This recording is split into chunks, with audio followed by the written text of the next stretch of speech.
Bismillahirrahmanirrahim. Assalamualaikum warahmatullahi wabarakatuh. Saya Muhammad Wais Faruqi. Di kesempatan kali ini saya akan menjelaskan sedikit materi yang saya bahas demi memenuhi tugas mata kuliah pengantar perbandingan mazhab. Judul yang saya ambil adalah klasifikasi dan periodisasi mazhab dalam Islam. Di sini saya membagi lagi menjadi dua judul: perkembangan fikih hingga lahirnya mazhab dan profil imam mazhab. Langsung saja kita masuk. Perkembangan fikih hingga lahirnya mazhab. Para ahli membagi sejarah perkembangan ilmu fikih kepada beberapa periode. Yang pertama adalah periode pertumbuhan. Periode ini dimulai sejak kebangkitan Nabi Muhammad SAW hingga wafatnya beliau, dan pada periode ini hukum-hukum Islam, fikih diserahkan sepenuhnya kepada Rasulullah, yang mana saat itu beliau merupakan sumber, dan sumber hukum Islam saat itu adalah Al-Quran dan Sunnah. Jadi tidak ada di zaman itu ijtihad para sahabat, mazhab-mazhab, karena masih hidupnya Rasulullah, permasalahan langsung ditanyakan kepada beliau. Lalu masuk kepada periode kedua, yakni periode sahabat dan tabi'in, mulai dari era Khulafaur Rasyidin sampai dinasti Umayyah. Sumber fikih pada periode ini didasari pada Al-Quran, Sunnah, ijtihad para sahabat, yang mana ijtihad ini dilakukan karena tidak ditemukannya jawaban akan permasalahan yang terjadi saat itu. Karena tidak ada lagi Rasulullah SAW tempat bertanya, maka dilakukanlah ijtihad oleh para sahabat ketika tidak ditemukan jawaban akan permasalahan tersebut. Sumbernya berarti ada tiga, yakni Al-Quran, hadis, dan ijtihad. Lalu masuk kepada periode ketiga adalah periode kesempurnaan. Periode ini imam-imam mujtahid besar pada masa dinasti Abbasiyah mulai bermunculan. Periode ini juga disebut sebagai periode pembinaan dan pembukuan hukum-hukum Islam. Pada masa inilah fikih Islam mengalami kemajuan yang sangat pesat. Penulisan pembukuan hukum Islam dilakukan secara intensif, baik berupa penulisan hadis Nabi, fatwa-fatwa para sahabat dan tabi'in, tafsir Al-Quran, kumpulan pendapat-pendapat imam fikih, dan penyusunan ilmu usul fikih. Lanjut, kita masuk di periode yang keempat adalah periode kemunduran.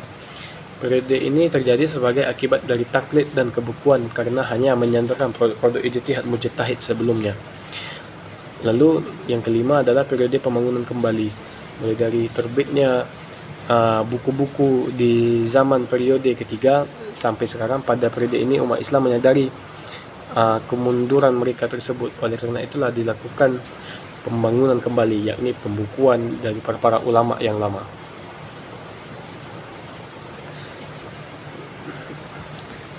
Lalu kita masuk di profil imam-imam mazhab.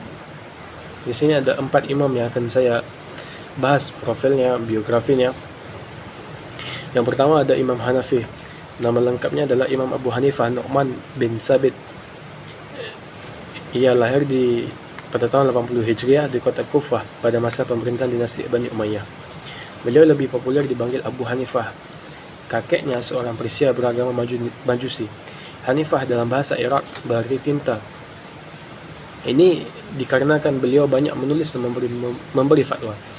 Metode ijtihad Imam Abu Hanifah adalah Al-Quran, hadis dari riwayat kepercayaan, fatwa sahabat, qiyas, istihsan yang keluar dari qiyas umum karena ada alasan yang lebih kuat.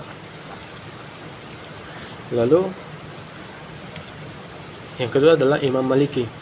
Nama lengkapnya adalah Malik bin Anas bin Malik bin Abi Amir bin Amr al-Asbahi al-Madani. Beliau dilahirkan di Madinah tahun 93 Hijriah. Sejak muda beliau sudah hafal Al-Quran dan sudah nampak minatnya dalam ilmu agama. Metode yang dipakai oleh Imam Malik yakni Al-Quran, hadis dhaif, yang termasuk hadis dhaif yang diamalkan oleh penduduk Madinah, ijma' atsar yang diamalkan penduduk Madinah, qiyas, maslahah mursalah, dan syauman qablana. Lalu ada Imam Syafi'i, yang mana mazhabnya sangat banyak dipakai di negara-negara Asia Tenggara seperti kita.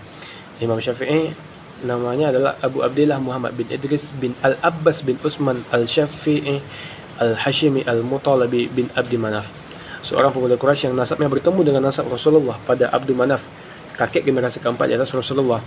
Beliau lahir di Gaza, Palestina.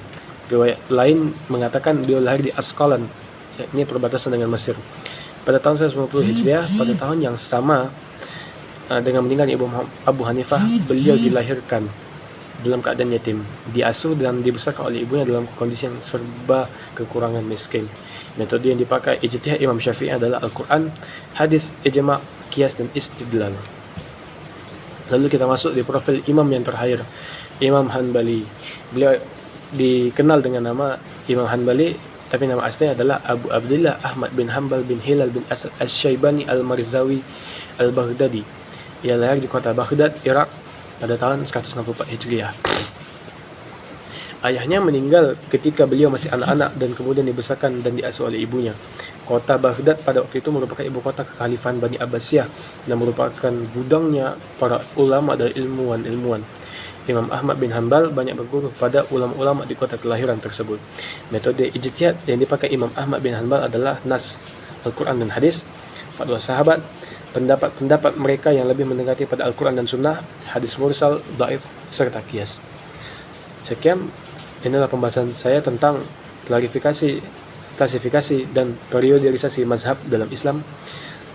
Kurang dan lebih saya mohon maaf. Semoga bermanfaat untuk kita semua. Saya tutup. Wabillahi taufiq wal hidayah. Assalamualaikum warahmatullahi wabarakatuh.